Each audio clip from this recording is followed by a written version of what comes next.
Buenas tardes a todos los que van entrando a la nueva charla del Grupo LSB, en asociación con Gondwanaland. Les pedimos paciencia y en unos minutos comenzaremos con la presentación de hoy. Mientras tanto, por favor, apaguen sus micrófonos y sus cámaras de video para una mejor comunicación. Gracias.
Hola, buenas tardes a todos.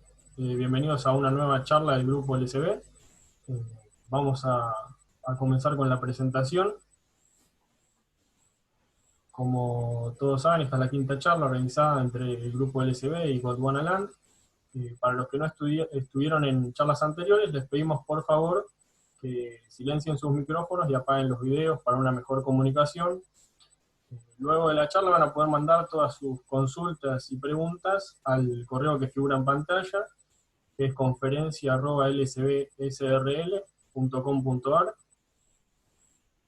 Como no puede faltar, el grupo LSB nos recuerda algunos consejos para prevenir esta pandemia, como es lavarse las manos frecuentemente con jabón durante 20 segundos, estornudar y toser en el pie del codo, evitar tocarse la cara con las manos, ventilar los ambientes del hogar y lugar de trabajo, limpiar superficies y objetos con frecuencia, reducir el contacto físico entre personas y sobre todo respetar el aislamiento social obligatorio. Como todos ya saben, quien dará la charla hoy es Marcelo Toselli. Él es un geocientista con más de 38 años de experiencia en la industria del petróleo y gas y en hidrogeología. Comenzó su carrera en Schlumberger y desde hace más de 20 años como consultor independiente en proyectos de exploración, producción y manejo de datos. Trabajó en diversos países sobre todo en Argentina, Bolivia, Perú, Sí, Colombia y Brasil. Por favor, les pedimos que silencien sus micrófonos. Gracias. Además, es experto en análisis petrofísicos, sedimentológicos y estructurales basados en mediciones indirectas, así como en Deep Matter y en interpretación de perfiles e imágenes de pozo con orientación al reconocimiento de paleoambientes sedimentarios. Actualmente se desempeña como profesional independiente en proyectos de Gondwanaland y de LSB. Así que ahora sin más, voy a dejar de compartir pantalla y le doy lugar a Marcelo. Gracias.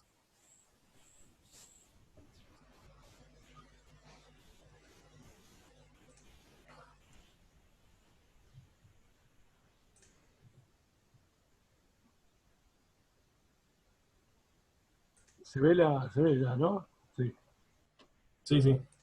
bien. Bueno, buenas tardes a todos, muchas gracias por estar. Gracias Juan por la presentación. Quiero dar primeras palabras de agradecimiento a LSB y Gondwanaland por la oportunidad que dan de poder presentar este temario, un temario que ha ido desarrollándose en unos cuantos años, como vamos a ver. Básicamente esta presentación consta de elementos de diversas cuencas de Perú, Bolivia y Colombia, por lo que atentamente les solicito que no haya difusión del material, más allá de la charla interna que podemos tener. Y por supuesto esta charla es con fines ilustrativos, es decir, vamos a ver solamente algunos ejemplos. Desarrollar todos los temas en particular sería una cuestión de mucho, que llevaría mucho más tiempo que una simple presentación. A los efectos de poder orientarme después si llegan a tener alguna consulta o algo, abajo a la derecha de la pantalla van a encontrar el número de página. Entonces en su pregunta, si la tuvieran, podrían poner directamente con respecto a la página tanto o a la transparencia tanto, pregunto si, bla, bla, bla, bla, y ponen la pregunta que quisieran ustedes. ¿Por qué es importante conocer esta metodología? Bueno, básicamente es tratar de aprovechar todo el esfuerzo que uno pone en la adquisición de un dato, todo el esfuerzo que pone el perforador, todo el esfuerzo que pone la empresa operadora, la inversión en técnica, en capacitación de la gente, y todo eso se traduce a través de la adquisición de datos, ¿sí? Y pensando básicamente que la información que uno puede encontrar suele ser limitada en cuanto a coronas, testigos laterales y ocasionalmente cúspides. Por eso hay que tener presente que el registro de pozo, el perfil de pozo, es la fuente de datos continua de menor costo de adquisición. Un punto importante para tener en cuenta es que lo que vamos a charlar es aplicable en cualquier tipo de reservorio, sea convencional o no convencional, shale gas, tide, etcétera, etcétera. ¿Cuáles son los objetivos y cómo los vamos a mover? Bueno, básicamente lo que queremos hacer es presentar una serie de elementos geológicos que pueden ser interpretados en perfiles e imágenes de pozo, el pozo abierto particularmente, y algunas de las aplicaciones de esos datos que podemos obtener. La técnica no quiere reemplazar a cualquier sistema de computación o sistemas expertos, sino que al contrario, lo que se pretende es que sea un suplemento y aporte mayor información, y más que nada, tener una idea en el momento que se entra al trabajo con el sistema computarizado de cuál es el problema que uno tiene presente y cuál sería la probable solución a ese problema. Luego, trabajaremos con todos los datos que hayamos obtenido dentro del desarrollo de nuestro modelo computarizado. Esta presentación va a constar en una pequeñísima introducción histórica, en poner de relieve algunos conceptos que aplican esta metodología. Van a ver que son conceptos que tienen mucho sentido común y muchos son muy conocidos. Vamos a ver ejemplos, particularmente con imágenes de pozo de algunos perfiles, de la aplicación de estas técnicas, y finalmente haremos un resumen del flujo de trabajo y un corolario final. Yendo a la parte del desarrollo histórico, como ustedes pueden ver en la lámina, estamos hablando de trabajos de las décadas de 70 en adelante. Es decir, esta es una subdisciplina surgida de un estudio convencional de pozo, en la cual hay 40 años, 50 años de desarrollo aproximadamente, en los cuales las ideas principales no han cambiado demasiado. Lo que sí ha cambiado es la tecnología con la cual aplicar esas ideas.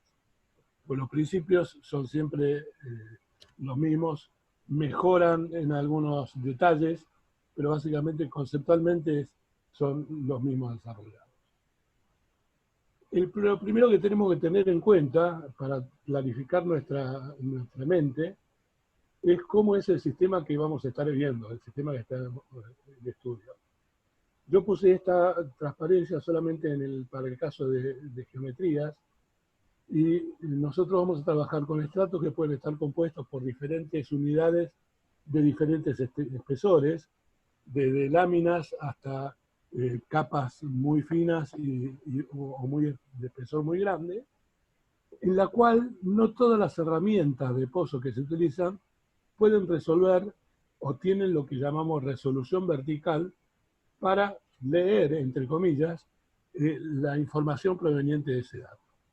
Recordando que cada herramienta lo que hace es medir una propiedad física, lo que vamos a tener en resumen es una serie de propiedades físicas que van a ser una función, una serie de valores de propiedades físicas que van a ser una función del espesor vertical de resolución y la frecuencia de muestreo. Como ejemplo, esta pequeña tabla en la cual tenemos la resolución vertical, la profundidad de investigación, la dispersión angular, es decir, la amplitud en la cual se ve, y fundamentalmente el volumen de roca investigado. Vemos que en temas de gamma ray, densidad, neutrón, microlog, dimeters, etcétera, etcétera, la variedad de resoluciones verticales y volúmenes de roca investigados son muy diferentes. Y esto es importante recordarlo porque en general, cuando nosotros vemos un registro o vemos un plot, y vemos una determinada profundidad, estamos pensando que todas las herramientas miden exactamente lo mismo a la misma profundidad, lo cual no necesariamente es cierto. Eso va a depender de resolución vertical y del volumen de roca investigado. Otro tema que vamos a tener que tener en cuenta es el tema de la escala, ya que, por ejemplo, acá se presenta un modelo del campo Margarita de Bolivia, propuesto hacia el año 2001, en los inicios del desarrollo. Si bien este modelo ha sufrido modificaciones después, como ejemplo sirve para mostrar que son series de estructuras complejas que dan el carácter del reservorio. Y la misma complejidad se puede hallar a menores,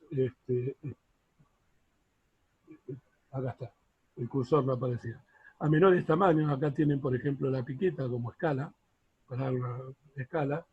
Es decir, que las complejidades y las simplicidades se pueden dar a cualquier escala.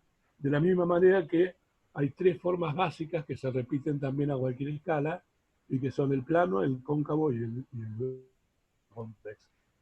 Entonces, teniendo en cuenta el tema de la escala, nosotros vamos a afinar nuestra escala de trabajo en función del objetivo que vamos a tener, si es un objetivo regional o si es un objetivo de reserva. Con el mismo criterio, si encontramos un plano que inclina 30 grados, ese plano puede ser producto de un tectonismo, de acción tectónica, o bien puede ser producto de un proceso sedimentario. Entonces vamos a tener que trabajar con cautela el tema de la escala, sobre todo para no confundir hechos entre sí. En síntesis, nuestro sistema de estudio está compuesto por niveles de espesores variables, y además de los espesores variables, suelen ser diferentes rocas, en particular dependiendo del volumen de roca investigado. Una cosa es estudiar con un perfil de densidad y compararlo con un potencial espontáneo. Los volúmenes son muy diferentes, como vimos en el cuadro, y además se involucran diferentes minerales, precisamente por la definición de roca, que tienen variaciones en el sistema polar y que pueden tener hasta 3 tipos diferentes de estudio. Es decir, trabajamos con diferentes herramientas de resolución vertical, las tratamos como si fueran todas iguales, y asumimos que las herramientas miden en el mismo lugar, lo cual no siempre es así. Moraleja, de manera más probable es que la incertidumbre que vayamos a tener en el desarrollo del modelo que vayamos a generar puede ser importante. ¿Cómo vamos a hacer nuestra aproximación a la resolución del problema? Básicamente, nuestro objetivo final es el de predecir una locación y volumen de extensión mineral o la presencia y distribución de fracturas. Vamos a comenzar observando y describiendo el cuerpo sedimentario a través de su composición, textura, color, fósiles, etcétera, como dice. Vamos a comparar los datos que surjan de las herramientas con los modelos ya que puedan estar conocidos o los modelos que podemos tener previstos mentalmente. Determinaremos las fases eventualmente o las secuencias y ritmos y ciclos. Recién en la tercera parte vamos a interpretar, vamos a ponerle nombre y apellido, de manera que la primera parte de observación y descripción y comparación de modelos es muy importante para poder interpretar, para finalmente el último paso que vamos a dar va a ser el de predecir. ¿Cómo comenzamos? ¿Cómo podemos resolver estas cuestiones de composición? A través de los registros de pozo abierto y entubado, por ejemplo, de cianobacterios geoquímicos, la textura a partir de imágenes de pozo, resonancia nuclear, sónico y perfiles de porosidad. El color, lamentablemente, no, porque estamos todos con mediciones indirectas. Fósiles, muy bien se pueden llegar a ver en imágenes de pozo y ocasionalmente se pueden deducir indicios a partir de los registros de usamiento. Estructuras sedimentarias con imágenes de pozo y perfiles de usamiento. Luego lo que es expresión lateral, espesor y evolución vertical a partir de registros de correlación y correlando entre pozos con resistividad, sónico y potencial espontáneo radiograma, y la parte estructural fundamentalmente con imágenes de pozo y registros de posamiento. Es decir, que a pesar de tener una n cantidad de incógnitas, tenemos una n cantidad de ecuaciones que pueden llegar a resolverlo. De todas maneras, por supuesto, acá hay algunas herramientas que se superponen en cuanto a la resolución. Tener presente que, siempre pongo el mismo ejemplo, ¿no? Si 60 albañiles construyen una casa en un día, si un albañil construye una casa en 60 días, 60 albañiles no la construyen en un día. Hay un momento en el cual la información es redundante, no sirve y es un costo extra. De manera que cualquier programa de perfilaje que se vaya a hacer tiene que estar ajustado al objetivo de lo que se quiere tratar de reconocer. Bien. Una cosa que nos va a llamar la atención cuando abrimos y desplegamos un perfil es el comportamiento de las curvas. Y ahí vamos a ver que las curvas se pueden mantener relativamente constantes, que pueden mostrar una cierta actividad o presentarse extremadamente activas. De la misma manera, dentro de un intervalo de profundidad, dos o más curvas pueden mantenerse constantes, una mostrarse constante y la otra activa o no, etcétera, etcétera, etcétera. ¿Esto qué significa? Significa que cualquier modificación del comportamiento de una curva indica que la propiedad física que mide sufre variaciones. Porque hay que recordar siempre que lo que hacemos son mediciones indirectas y de propiedades físicas. Otro punto para tener en cuenta son los análisis de tendencias, y en particular la tendencia que forman las curvas a lo largo de un determinado intervalo. Acá tenemos varias curvas en las cuales tenemos rayos gamma, potencial espontáneo, resistividad, densidad neutrón sónico y la relación torio-uranio, que a lo largo de este intervalo van mostrando diferentes comportamientos, en los cuales se mantiene una curva determinada más o menos constante, la otra puede cambiar aumentando o disminuyendo su valor, o al revés, de la misma manera el rayo gamma. Esto permite reconocer que en los límites en los cuales existe cada uno de estas tendencias para cada curva, existe un pequeño quiebre. Es decir, existe un cambio en el comportamiento de la curva. Ahora, ¿qué significa que todas las curvas presenten un quiebre en una misma profundidad? Eso es lo más importante de todo. Una curva puede cambiar de su forma simplemente por un cambio en el contenido del fluido y mantenerse la misma roca y la misma porosidad, etc.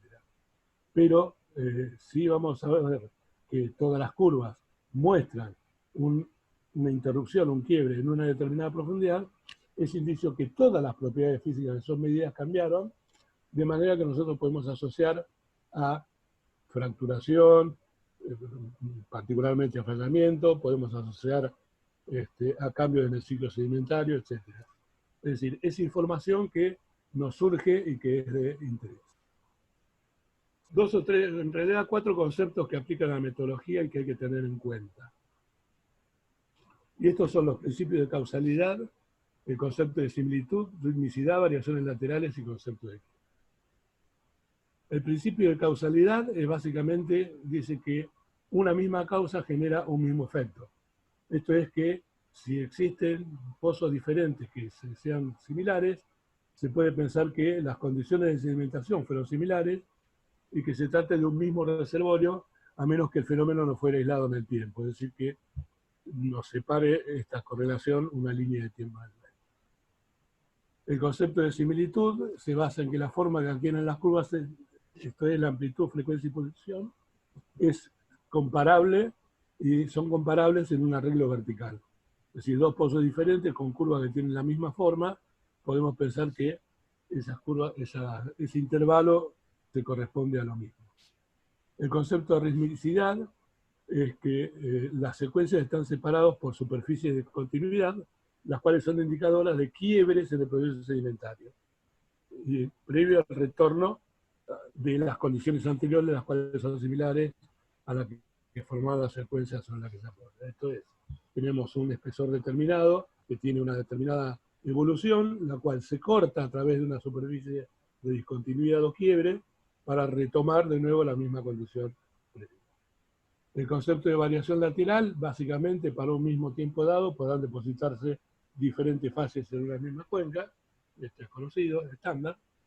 Y el concepto de quiebre, a mi juicio uno de los más importantes y útiles, es que todo cambio que se produce en la profundidad dada sobre un determinado perfil y dentro de un rango de su resolución vertical es un quiebre. Ese quiebre significa que para el perfil se cambió la propiedad física que investiga, la cual puede estar asociada a alguna modificación en las condiciones físicas o químicas del proceso geológico que involucra. Podrá ser un cambio en la velocidad de sedimentación, cambio litológico, modificaciones en el ambiente sedimentario, modificaciones en la velocidad de flujo, etc. En este ejemplo, por ejemplo, donde tenemos las curvas de rayo gamma total y rayo gamma computado, es decir, un rayo gamma sin el aporte de uranio, las curvas de torio, uranio y potasio, sónico, potasio, torio, uranio acá. En esta curva acá tengo la relación torio-uranio y acá tenemos una relación de uranio y potasio, torio y potasio. Para ver, vemos que hay un comportamiento muy diferente entre lo que es esta sección inferior de la sección del medio de la sección superior. Simplemente esto se debe a que hay un punto de quiebre en todos los registros de pozos que estamos viendo, y no solamente hay un punto de quiebre en todos los registros, sino que además tenemos una modificación en la actividad de cada una de las curvas. Esto implica perdón, te aviso que van 20 minutos. Muchas gracias. Nada. Esto significa que hay condiciones físicas que cambiaron desde esta parte inferior a esta parte intermedia y a esta parte superior. A los efectos de conocer un poco la historia, esto es un basamento, esta es una zona de transición y estas son dos unidades formacionales diferentes que están encima. Estos quiebres y estos cambios que se ubican no necesariamente coinciden con cambios formacionales. Pueden ser cambios simplemente dentro de la unidad formacional. Las electroformas que ya conocemos, cilíndricas en campana y en embudo, las cuales la cilíndrica indica que hay una homogeneidad física, porque estas son respuestas físicas. En el cuerpo, la campana hay una variación hacia arriba y en el embudo hay variaciones hacia abajo. Ahí llegamos a lo que podemos definir como electrofacies, definiéndolo como características determinadas de una curva en un intervalo de profundidad dado sobre lo que se mantienen elementos propios que permiten reconocerlos y diferenciarlos unos de otros. Suena mucho a la definición de fases, lo cual es correcto. Es simplemente de darle el carácter de medición indirecta para la definición de esta electrofase. Y lo mismo con electrosecuencia, compuesto por una determinada sucesión de electrofases, limitada por quiebres o interrupciones. Y esto es importante, porque nos marca discontinuidad. ¿Cómo determinamos electrofases? Acá hay un ejemplo en lo cual se utilizó densidad en neutrón en escala caliza, el sónico con personalidad de Shear, y en un gráfico densidad neutrón podemos ver 4 poblaciones diferentes, que están marcadas por 4 electrofases que han sido definidas en base a la forma de las elipses derivadas del estudio de cada una de estas curvas. De manera que una presentación puede ser de este tipo, en la cual, si tenemos la posibilidad de calibrar esas electrofases con un nombre y apellido, gracias a un cutting o a una corona, podemos tener una sección, en este caso presentada como una caliza, fundamentalmente como una caliza, estoy buscando el cursor, acá está, fundamentalmente como una caliza, separado a través de un pase formacional, en este caso, de unas areniscas calcáreas que están en la parte superior. Y acá se le puso el nombre de perita calcárea, arenisca calcárea, porque existía una calibración con respecto a los datos de registro. Y las electrosecuencias, ¿cómo las definimos?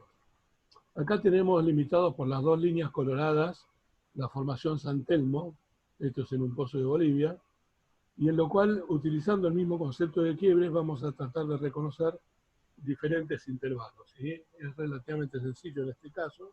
Tenemos estos 2 límites, en los cuales el comportamiento de las curvas de potencial espontáneo y rayo gamma es muy distinto de la parte inferior que de la parte media, y a su vez diferente de la parte superior.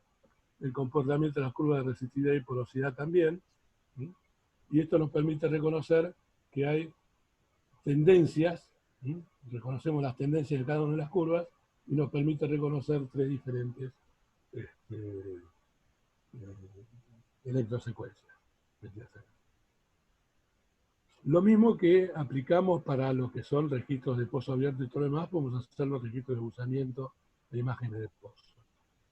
En esta presentación podemos ver que los valores de buzamiento determinados por el sistema de procesamiento muestran valores muy bajos, muy poca diferencia entre uno y otro, y siempre en el orden, acá hay una pequeña tendencia a disminuir, pero siempre en el orden de 2, 3, 4 grados de diferencia. Sin embargo, bueno, nosotros podríamos pensar que se trata de todo lo mismo, ¿no? Una secuencia homoclinal perfecta. Sin embargo, cuando hacemos los diagramas de frecuencias de Azimuth, vemos que hay mucha diferencia y un cambio importante en las direcciones de buzamiento de los planos computados, viendo que estos van a ser sudoeste y estos prácticamente al sur. Este es un ejemplo de depósitos distales del sistema fandeltaico, donde hay una superposición de lóbulos fandeltaicos en este caso. Con los registros de buzamiento también podemos agregar los conceptos de dispersión e interrupción. Y vamos a hablar de dispersión como la diferencia entre máximos y mínimos de buzamiento, es decir, hay una envolvente, trazamos la envolvente de cada uno, y vamos a definir la interrupción como un intervalo con ausencia de datos. ¿Tiene significado la dispersión y la dispersión?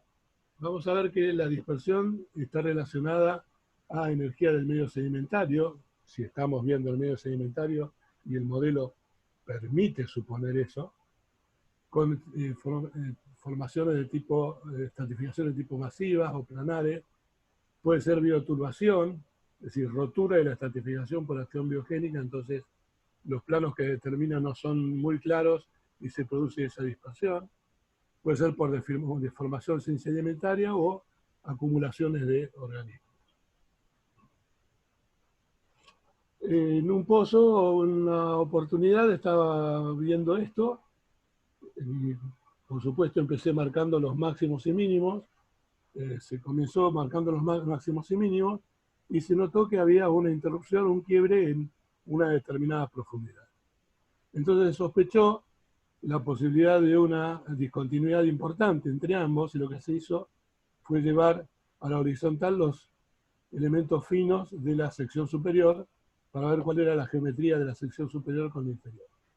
Y lo que se vio es que era una importante discordancia angular, donde los sedimentos inferiores buceaban prácticamente al norte y los sedimentos de arriba buceaban fundamentalmente hacia el sudoeste, con valores de inclinación medios bastante marcados en cuanto a diferencia. En suma, la dispersión podrá estar dada por rocas con estratificación masiva, pelitas bioturbadas, o por problemas de mal pozo, problemas de lectura de mal pozo. Que eso siempre existe el problema de la mala lectura por la calidad del registro. Por eso siempre es importante el tema de del control de calidad previo a cualquier operación que se hace. En general uno dice que a menor dispersión la homogeneidad eléctrica es mayor.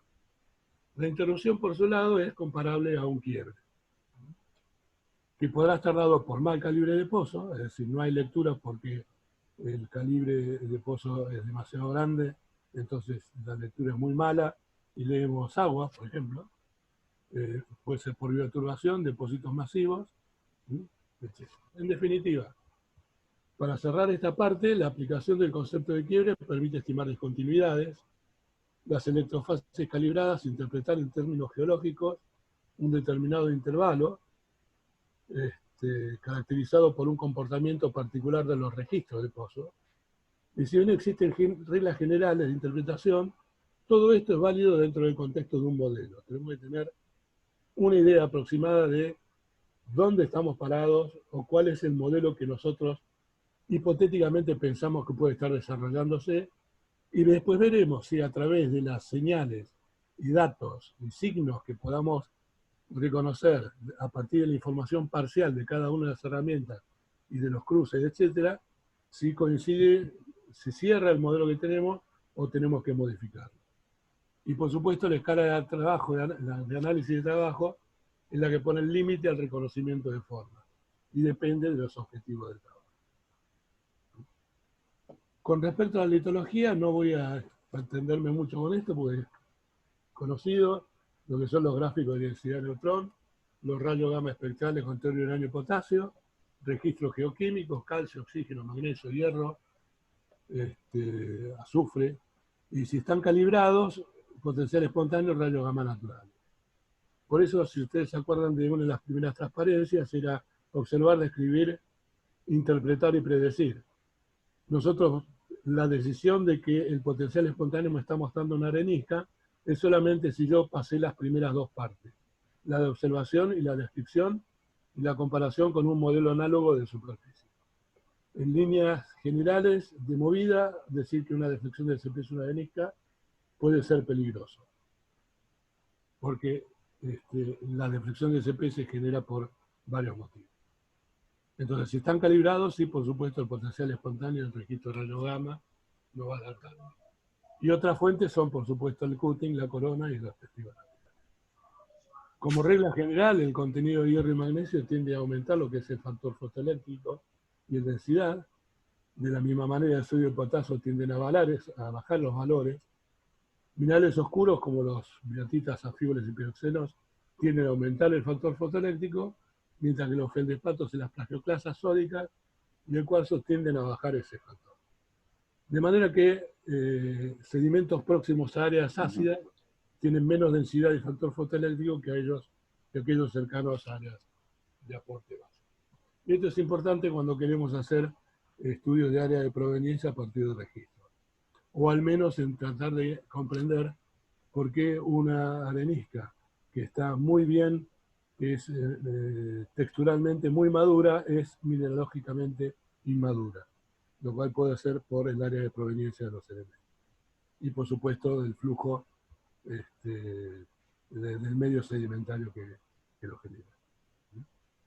El clásico gráfico de densidad sobre la ordenada y densidad neutrón y el neutrón sobre la abscisa, en lo cual se ha podido reconocer una serie de familias que calibradas corresponden a dos grupos de riolitas que se encontraban en este pozo, a la serie tobífera de la sección superior y a la formación activa.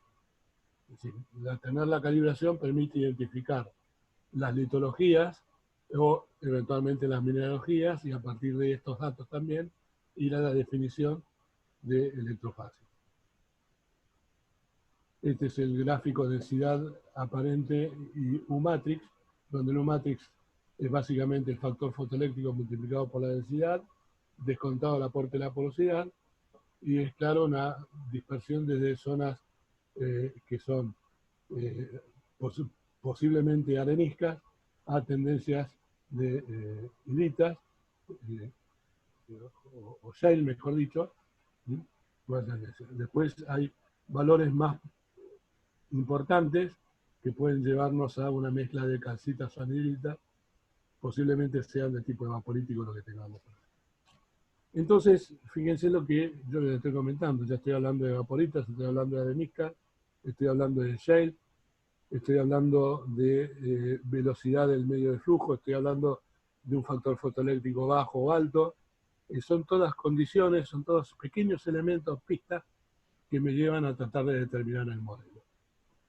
Ahora vamos a ver algunos ejemplos, particularmente con imágenes de pozo, de lo que es la aplicación de estos conceptos y por qué a veces podemos estar seguros de lo que vemos y otras veces no tanto.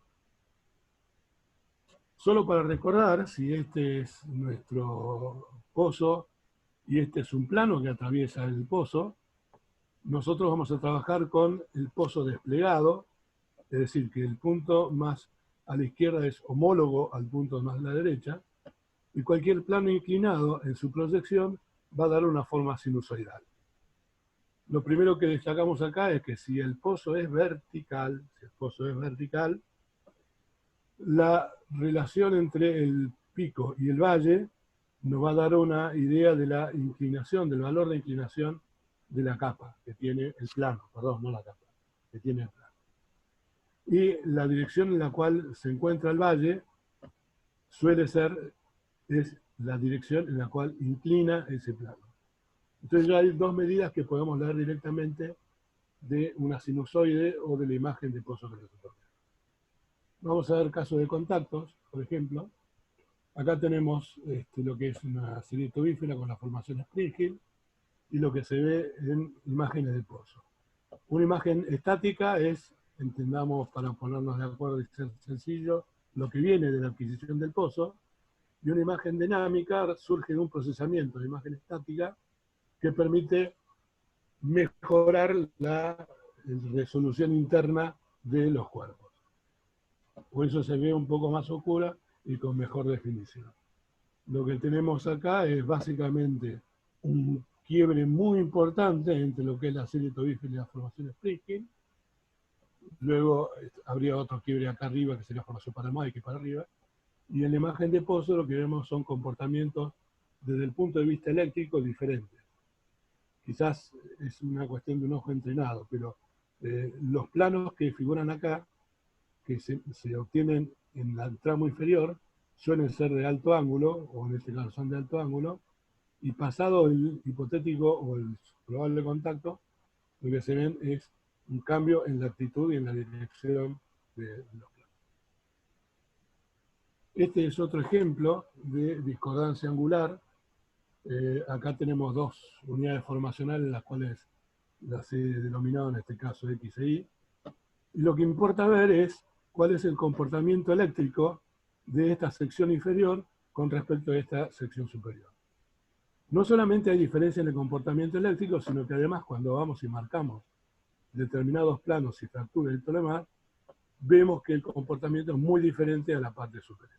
Después vamos a entrar en la parte de fractura. Acá es mucho más laminado y subhorizontal. Recuerden que estamos hablando de que la sinusoide, si es horizontal en un pozo vertical, es porque le está mostrando un plano horizontal. Y acá podemos ver formas que están bastante más inclinadas, que presentan un plano de inclinación y una dirección de inclinación diferente. Este es otro ejemplo de una discordancia angular entre lo que es el grupo de Villavicencio, el Devónico, y la formación Cacheuta del Triásico inferior. Todas capas fracturadas y muy plegadas, más o menos del orden de los 60 grados de inclinación, con capas subhorizontales en la formación térmica.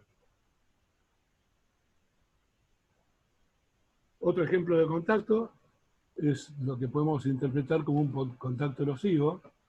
Ustedes piensen que si nosotros quisiéramos dibujar una sinusoide sobre este plano, no encajaría nunca, nunca habría un perfecto contacto, nunca describiría una sinusoide perfecta, porque la superficie es irregular.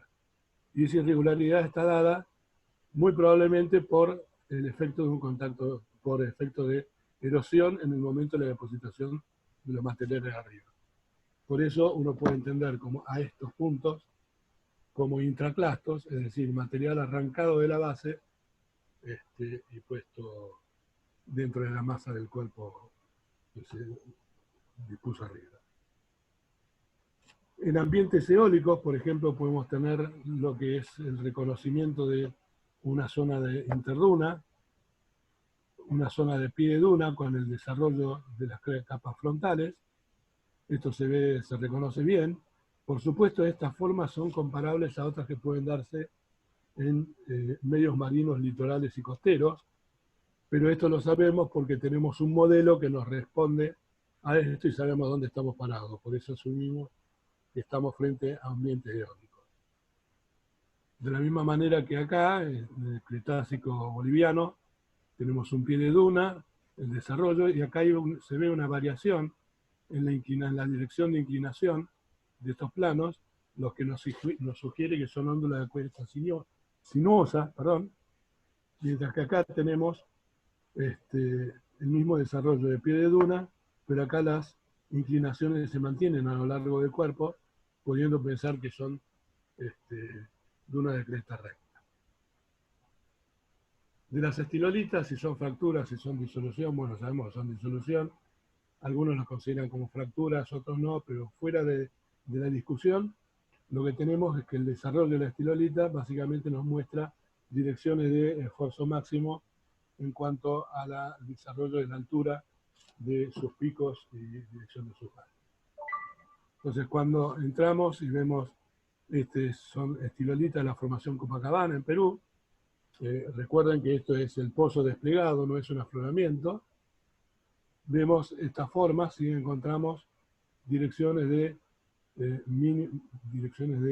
desarrollo de picos. Y lo interesante de este trabajo fue que, ploteando todas las estilolitas, se reconocieron tres poblaciones principales. Una, en este gráfico de frecuencia de azimut, vemos que la dirección del rumbo es noroeste-sudeste, y vemos que en los gráficos de Wolf se ubican en este sentido. Estos puntos representan el plano que uno ha medido. Otra población con esta dirección, noreste-sudoeste, y otra población con esta otra dirección, noreste, sud-sudeste. Sí, bueno. Lo importante de esto es que podemos deducir que desde un punto de vista tectónico, acá hablamos de una reactivación que ha tenido el cuerpo, porque ha desarrollado fracturas de estilolitas con diferentes geometrías, de hasta 3 geometrías, o sea que podemos pensar en un sistema multicíclico de tectonismo asociado. Perdón, Marcelo, te aviso que van 40 minutos. Listo, gracias. Ya vamos a meterle, estamos bien. De la fractura inducida, recordar que si este es el pozo y retiramos el material de adentro en el momento de la perforación, vamos a tener una deficiencia en el sistema que estaba antes en equilibrio, ya que reemplazamos presión litostática por una presión hidrostática. Y sobre la pared del pozo se van a producir una serie de fracturas. La geometría de la fractura va a ser una función también de, primero, la inclinación del pozo, y segundo, si el pozo está contenido o no en un plano principal, es decir, que contenga al menos 2 ejes principales de esfuerzo.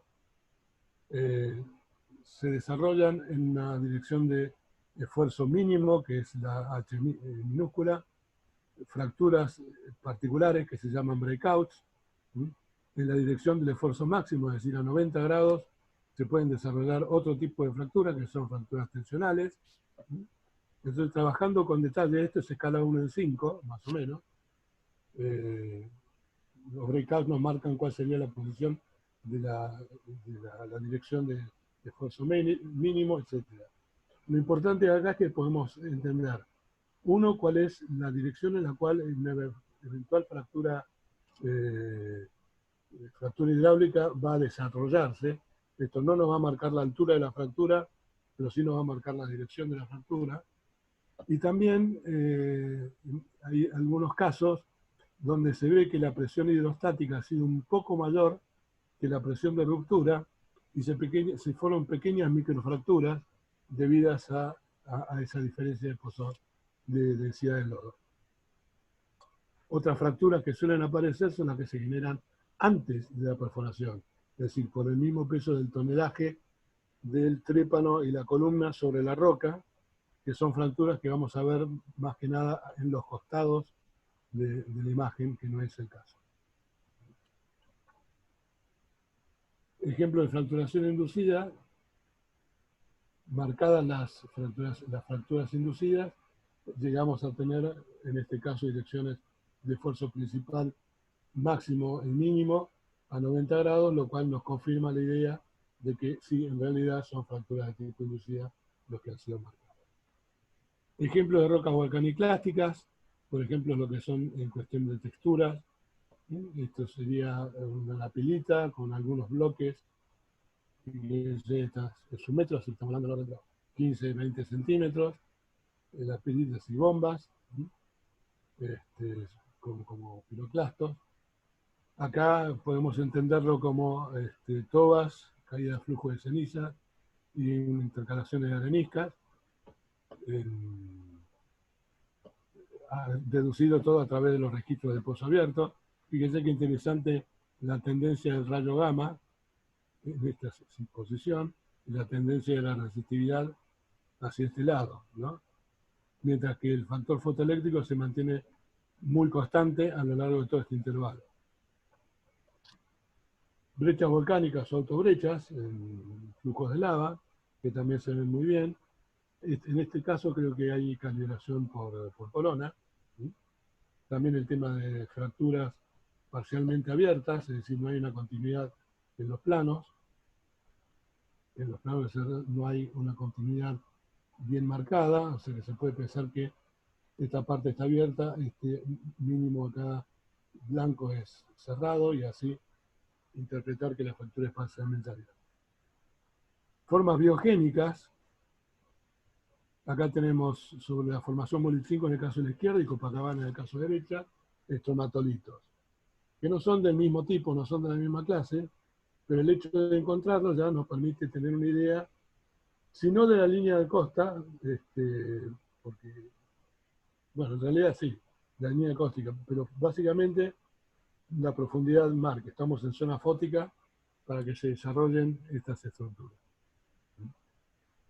Este es muy lindo y esto creo que era Molitzinco también. Este es un trabajo que hicimos con el SB unos años atrás, en los cuales reconocíamos, por ejemplo, gastrópodos, caracolitos acá, valvas, algunas valvas que tienen todavía cierta ornamentación. Entonces, ¿esto qué nos permite decir? Primero, que están desarticuladas. Segundo, que están en posición de caída. Y tercero, que aún mantienen la ornamentación. Esto implica que el material es removido, pero de una corta distancia, y no ha sido constantemente removido. Se removió y ahí quedó. Es decir, a través de estas imágenes y de encontrar, si bien no podemos dar género y especie del tipo de fósil que se trata, sí podemos empezar a tener una idea de que el medio sedimentario ayudó a mover todo este material y lo redepositó en otro lado. Este es otro ejemplo como el anterior, donde ahí están fragmentos de bivalvos, acá y acá, también en posición de caída, más gastrópodos en esta parte. Realmente estos son 25 centímetros, la calidad de la imagen suele ser excelente, realmente es muy buena. Acá tenemos tubos verticales de la formación Copacabana en Perú. Y este es un ejemplo interesante porque si bien no detalla particularmente una acción biogénica. Sí, por corona se sabe que la parte inferior corresponde a una llanura de inundación, donde está el cursor, a una llanura de inundación con desarrollo de paleosuelo y la instalación de un cauce de la formación Potrerillo. Y el contacto muy regular, muy imposible de poner una sinusoide, lo que nos indica, dado el modelo que tenemos presente, que se trata de una superficie de erosión. En cuanto a fracturas naturales, podemos tener acá fracturas que se ven bien marcadamente en una imagen acústica, en unas areniscas, y estos son los valores de inclinación de esas fracturas, o en sedimentos un poco más complicados, en las fracturas que habíamos visto antes, parcialmente abiertas. También en una imagen acústica, lo que podemos relacionar como falla y flechamiento, con la superficie del plano de falla como zona de falla, y en el medio, fíjense, estos bloquecitos, bien brechosos, bien angulosos, cero transporte, así que hay imágenes que realmente son muy, muy buenas. Hay algunas fracturas metidas en el medio también, como por ejemplo acá abajo hay una fractura paralela al plano de falla, etc. Fallamiento, tenemos otro ejemplo acá, donde tenemos un plano de falla acá arriba, otro plano de falla aquí abajo, y toda la zona deformada en el medio. Entonces ya no tenemos duda de que acá hay una fractura con desplazamiento, porque esa es la definición de falla, si no es una fractura. Otro ejemplo de fallas, en formación Molles, por ejemplo, estas son con pequeños rechazos, son fallas directas porque se ve en la imagen, se puede interpretar dónde está el cursor, acá, el desplazamiento, el resalto que existe entre esta zona y esta zona, y que se repite en este plano que está acá abajo, también el resalto. O estas fracturas acá, que cortan en el medio de una fractura precedente, o posiblemente también sea por un problema de rechazo. En definitiva, podemos hacer una presentación continua compuesta de Perdón, densidad. Marcelo, te aviso que quedan 10. 10 minutos, ok. Densidad neutrón, imágenes de pozo, valor de resistividad, presentar cuáles son las direcciones de las fracturas abiertas y cerradas, la densidad de fractura por metro, apertura de las fracturas, cómo se observan en perfil sónico complejo, las ondas compresionales Shear-Stoney, y un BDL de la forma Stoney para ir a buscar los quiebres o chevrones que serían orientativos para la existencia de fracturas. Después, también desde el punto de vista sedimentario, tenemos algunas capas que son unas lindas onduritas, pero que, por ejemplo, esta capa de acá se corta en este plano, sigue acá, y esto se interpreta como truncamiento de óndulas por erosión y depositación del cuerpo que le viene por encima. Esto nos habla de medio de transporte y energía del medio de transporte. En base a todo lo que vimos, a los registros de pozo, a la litología, a las imágenes de pozo, a los perfiles de usamiento, podemos hacer nuestra interpretación y empezar a tratar de intentar ponerle nombre y apellido a cada una de las fases que podemos ver. En este caso, utilizando la clasificación de Mayall para elementos fluviales, tenemos finos laminados o estratificaciones areniscas con estratificación planar, o finos laminados con algo bioturbados, y como siempre, ¿no? La asociación de fases es la que nos permite reconocer o determinar el ambiente sedimentario. En definitiva, para ir cerrando, el flujo de trabajo que se propone es, primero que nada, es un control de calidad intensivo de los datos de adquisición. Hay que editar los registros si correspondiera, es decir, quitarle los picos por marca libre de pozo, enderezar la curva de potencial espontáneo para que sea más reproductiva, etc. El segundo punto es definir la escala de trabajo, que va a ser una función del tipo de trabajo que yo voy a hacer. Luego recolectamos toda la información posible, sea coronas, cutting, cortes delgados, sísmicas, geología regional, antecedentes, historia de perforación, etc. Es decir, integrar a la gente que describe las coronas, describe el cutting, los cortes delgados, sísmica y geología regional, etc., es importante para el desarrollo del trabajo que hacemos, lo cual implica que este tipo de trabajo es siempre multidisciplinario. Importante, útil, al menos generar una presentación compuesta, como la que vimos antes, con curvas de CP, gamma ray, resistividad, curvas de gas, emitter, en escala comprimida, para ver los grandes quiebres y las grandes tendencias, volcar los pasos formacionales, los espacios formacionales y los datos de show de oil and gas, los ensayos, utilizando el concepto de quiebre, determinar tendencias y separar en electrosecuencias, analizar las electrosecuencias en base a las electroformas. Recién acá calibramos las electrosecuencias en el contexto sedimentario, apoyándonos con información de campo en modelos análogos. Ahí calibramos las electroformas desde el punto de vista litológico, apoyándonos en los testigos y también en la experiencia, para llegar a interpretar según sea el objetivo del trabajo y finalmente poder predecir que es el objeto de nuestro trabajo. Hasta acá vimos realmente cosas interesantes en el sentido de que en una imagen de pozo nos paramos y parece que estuviéramos frente a un afloramiento, vemos las cosas muy claras, vemos las cosas claras con los registros de resistividad, sónico, vemos las tendencias, podemos analizar y compararlo. Sin embargo, mi sugerencia es que no hay que creer en todo lo que se ve y hay que tener cuidado con lo que nos dice el cerebro. Por ejemplo, yo les presento esta imagen de pozo y lo primero que me van a decir es, uy, mirá, es una porquería y hay solamente una flechita, hay solamente un dip calculado. Sí, hay un solo dip que corresponde a algo supuestamente que pasa por acá, pero si es cuestión de tomar la guitarra y tener que decir algo sobre esto, uno dice, bueno, es una imagen de muy baja calidad, donde se interpreta que hay muy poco apoyo de los patines de lectura sobre la pared del pozo, que hay arrastre de material, etcétera, etcétera. Sin embargo, si uno mira con detalle, algo les puede llegar a llamar la atención. Y está acá. Le doy 5 segundos, porque si no se nos va el tiempo, para que vean. ¿Vieron? Listo. Y acá tenemos una cara. Ustedes ven el pelo, ven las cejas, los ojos, la nariz, la boca, el mentón. Entonces ustedes dirían, uy, mirá, tenemos una cara. ¿Dentro de qué modelo lo ponemos? No entra dentro de ningún modelo que sea sensato y coherente.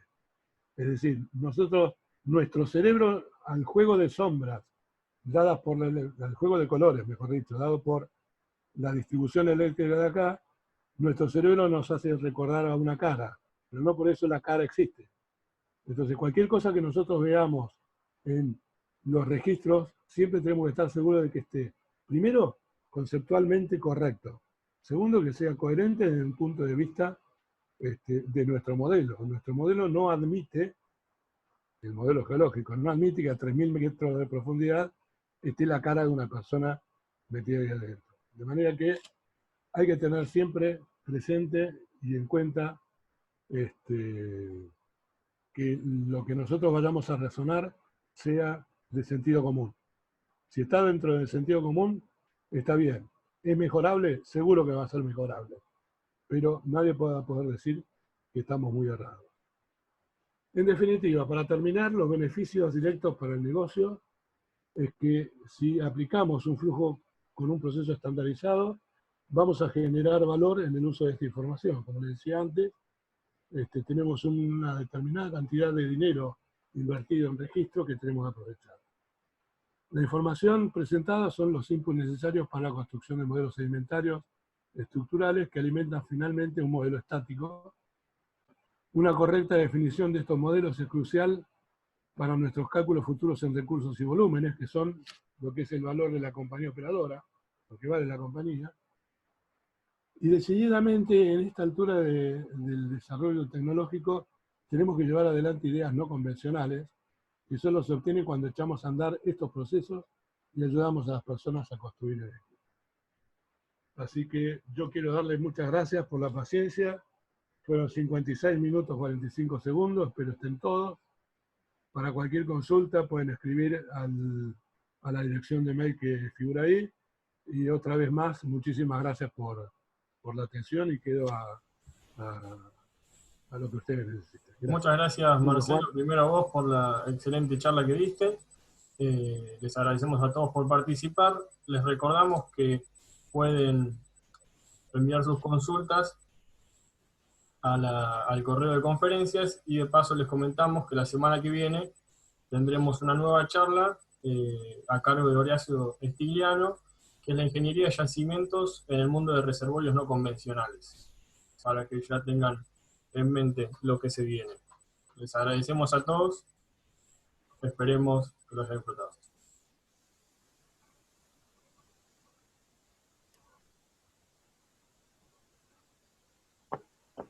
Bueno, preferí. Hola Marcelo, te habla Chepito, felicitaciones, muy buena la presentación, se te nota la experiencia. Te agradezco mucho, Chepi, un gusto escucharte. Igualmente, un placer. Bueno, muchas gracias a todos, vamos a ir finalizando la reunión y les recordamos que pronto les va a llegar una encuesta sobre esta charla. Muchas gracias.